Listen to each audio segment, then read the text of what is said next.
میرا بیٹا پردیس میں پریشان ہوگا۔ میں نے ان کا بہت علاج کروایا جنید، بڑے ہسپتال سے، لیکن آج وہ اپنی زندگی کی بازی ہار گئی ہیں۔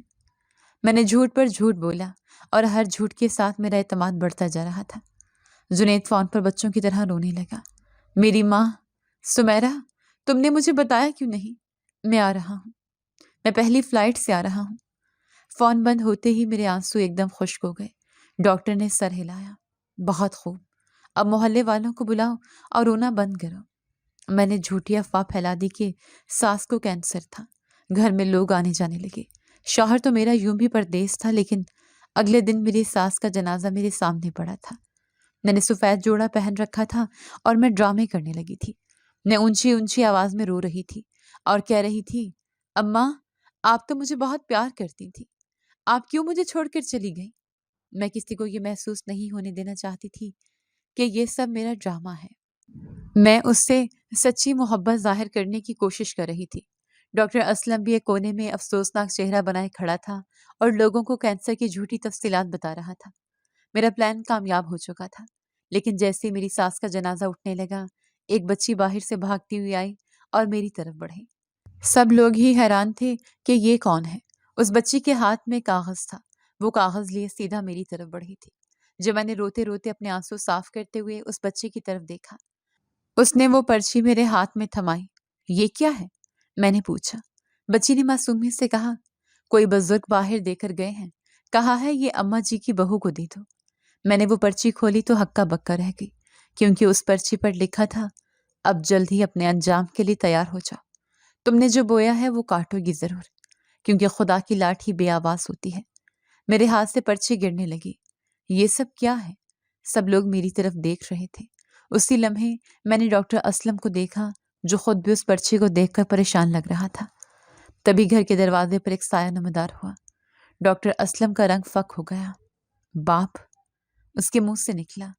وہ ڈاکٹر اپنے بزرگ باپ کے ساتھ اس گھر میں داخل ہو رہا تھا۔ گھر میں ایک دم موت کا سا سناٹا چھا گیا تھا۔ جنازہ وہیں رکا ہوا تھا۔ سب کی نظریں مجھ سے، اس پرچی سے اور اب ڈاکٹر اسلم اور اس کے بزرگ باپ پر منتقل ہو چکی تھی۔ میرا دماغ معاف ہو رہا تھا۔ یہ سب کیا ہے؟ میں نے کامتی آواز میں ڈاکٹر اسلم سے پوچھا، جو اپنے باپ کے سامنے مجرم بنا کھڑا تھا۔ اسلم، اس کے باپ نے گرجدار آواز میں کہا، سچ بتا دو، اس سے پہلے کہ بہت دیر ہو جائے۔ ڈاکٹر اسلم کی ٹانگیں کانپ رہی تھیں۔ ابا، آپ یہاں کیوں آئے؟ میں نہ آتا تو تم قیامت کے دن اپنے رب کو کیا منہ دکھاتے؟ وہ بزرگ غصے سے چلائے، ان چند ٹکوں کے لیے تم نے اپنا ایمان بیچ دیا؟ مجمع میں کھسر پھسر شروع ہو گئی۔ کیسے پیسے؟ کیا مطلب ہے اس بات کا؟ میں نے آگے بڑھ کر صورتحال سنبھالنے کی کوشش کی۔ میں نے اپنی جعلی آہو بکا دوبارہ شروع کی۔ بابا جی، آپ کو کوئی غلط فہمی ہوئی ہے۔ میری ساس، میری ماں، وہ تو… چپ کر جا لڑکی۔ اس بزرگ نے مجھے ایسی جھاڑ پلائی کہ میری آواز حلق میں ہی دب گئی۔ تیرے ظلم کا پردہ فاش ہو چکا ہے۔ وہ مجمع کی طرف مڑے۔ بھائیو، میں آپ سب کے سامنے شرمندہ ہوں۔ یہ نالائق میرا بیٹا ہے، ڈاکٹر اسلم، اور میں گواہی دیتا ہوں کہ اس نے اس عورت کے کہنے پر رضیہ بیگم کی جھوٹی میڈیکل رپورٹس بنائی۔ ہجوم میں جیسے ایک بم پھٹا ہو، سب لوگ سکتے میں آ گئے۔ یہ جھوٹ ہے۔ میں پاگلوں کی طرح چیخی۔ یہ سب ملے ہوئے ہیں۔ میری ساس کینسر سے مری ہے۔ ڈاکٹر، کہو نا، کہو ان سب کو کہ یہ جھوٹ ہے۔ ڈاکٹر اسلم جب تک خاموش تھا، اپنے باپ کے قدموں میں گر گیا اور بچوں کی طرح پھوٹ پھوٹ کر رونے لگا۔ نہیں، ابا سچ کہہ رہے ہیں۔ اس کی آواز پورے گھر میں گونجی۔ میں نے جھوٹ بولا تھا، میں نے پیسے لیے تھے۔ سب لوگ حیران تھے کہ وہ کیا کہہ رہا ہے۔ تبھی اس نے تمام لوگوں کو حقیقت بتائی۔ جب میں اتنے پیسے لے کر گھر گیا تھا، اس نے ہچکیوں کے درمیان بتایا، تو میرے بوڑھے باپ نے مجھ سے پوچھا تھا کہ میں یہ پیسے کہاں سے لے کر آیا ہوں۔ میں نے بات ٹالنے کی کوشش کی تھی، لیکن میرا باپ سمجھ گیا تھا کہ یہ پیسے کسی غلط کام کے ہیں۔ میں نے مجبوراً اپنے باپ کو سچی بات بتا دی۔ ڈاکٹر اسلم نے روتے ہوئے اپنے باپ کی طرف دیکھا، لیکن میرے باپ نے میری آنکھیں کھول دیں۔ اس نے کہا، بیٹا، اللہ ہمیں ایسی جگہ سے توڑے گا جہاں سے ہمیں گمان بھی نہیں ہوگا۔ میں اس سے پہلے اپنے رب کے حضور معافی مانگ لینا چاہتا ہوں۔ ہم دونوں سیدھا یہاں آ گئے۔ اس نے میری طرف ایک قاتل کی طرف انگلی اٹھائی۔ اس عورت نے رضیہ بیگم کو نہیں بخشا۔ وہ کینسر کی مریض نہیں تھی۔ اس نے اپنی ساس پر گرم سالن گرا کر اسے جلایا تھا، اور وہ بیچاری، وہ ڈر کے مارے یا تکلیف کی شدت سے ہارٹ اٹیک کی وجہ سے وفات پا گئی۔ ہجوم ساکت تھا، اور ڈاکٹر نے چیخ کر کہا، لوگوں کے سامنے یہ ڈرامہ کیا کہ وہ کینسر کی مریض تھی، یہ قاتل ہے۔ سب لوگ مجھ پر لعن طعن کرنے لگے۔ میرا خوبصورت نیلا لباس، میرا میک اپ، میرا فخر، سب اس ہجوم کے غصے تلے کچلا جا رہا تھا۔ قاتل، اسے مارو، اس چڑیل کو مت چھوڑو۔ کسی نے پولیس کو فون کر دیا تھا، کسی نے جنید کو، میرے شوہر کو بیرون ملک کال ملا کر سب کچھ بتا دیا تھا۔ میری ساس کو تو دفنا دیا گیا تھا، لیکن یہیں پہ میری امیدوں، میری خواہشوں کا بھی جنازہ نکلا تھا۔ تھوڑی ہی دیر کے بعد میرے شوہر کی کال آئی تھی۔ میں نے کانپتے ہاتھوں سے فون اٹھایا۔ جنید، میری بات سنیں۔ یہ سب میں نے سب سن لیا ہے سمیرا۔ دوسری طرف سے میرے شوہر کی آواز نہیں، ایک مردہ سرد لہجہ تھا۔ مجھے تم سے نفرت ہے۔ تم نے میری ماں کو مار دیا۔ میں تمہیں طلاق دیتا ہوں۔ طلاق، طلاق۔ فون کٹ گیا۔ میں طلاق کی کاغذات ہاتھ میں لیے جیل میں گئی تھی۔ میں قاتل تھی، اور قتل کی سزا لازمی ہوتی ہے۔ آج تک وہ سزا کاٹ رہی ہوں، کبھی اپنے ضمیر کے ہاتھوں اور کبھی قانون کے ہاتھوں۔ ایک منٹ دل کو سکون نہیں۔ ہر لمحہ سوچتی ہوں، میں نے ایسا کیوں کیا؟ میں نے اس بوڑھی خاموش عورت کے ساتھ ایسا کیوں کیا؟ لیکن پھر ضمیر کہتا ہے، اگر ابھی بھی تم خود کو سنوار لو تو کچھ نہیں بگڑا۔ وہ رب بھی بخشنے والا اور معاف کرنے والا ہے۔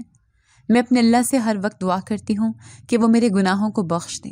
میں آج اس چار دیواری میں بیٹھ کر سوچتی ہوں، میری ماں نے مجھے حکمرانی کا سبق دیا تھا، لیکن یہ نہیں بتایا تھا کہ حکمرانی دلوں پر کی جاتی ہے، جسموں پر ظلم کر کے نہیں۔ اس نے مجھے ساس کو قابو کرنا سکھایا، لیکن یہ نہیں بتایا کہ وہ ساس بھی کسی کی ماں تھی، ایک انسان تھی جس کے دل میں بھی جذبات تھے۔ میں نے دولت، عیش و عشرت اور فیشن کے پیچھے بھاگتے ہوئے انسانیت کو اپنے پیروں تلے رون دیا۔ میں نے اس خاموش عورت کو اپنی انا کی بھیڑ چڑھا دیا۔ وہ خاموش کیوں تھی؟ وہ جنید کو میری شکایت کیوں نہیں کرتی تھی؟ شاید اس لیے کہ وہ واقعی مجھ سے پیار کرتی تھی۔ شاید وہ نہیں چاہتی تھی کہ ان کے بیٹے کا گھر ٹوٹے۔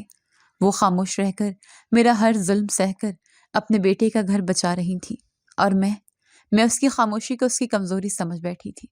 وہ سجدے میں تھی، شاید اپنے رب سے میری شکایت نہیں، میرے لیے ہدایت مانگ رہی تھی، اور میں نے اس حالت میں ان پر کھولتا ہوا سالن ڈال دیا تھا۔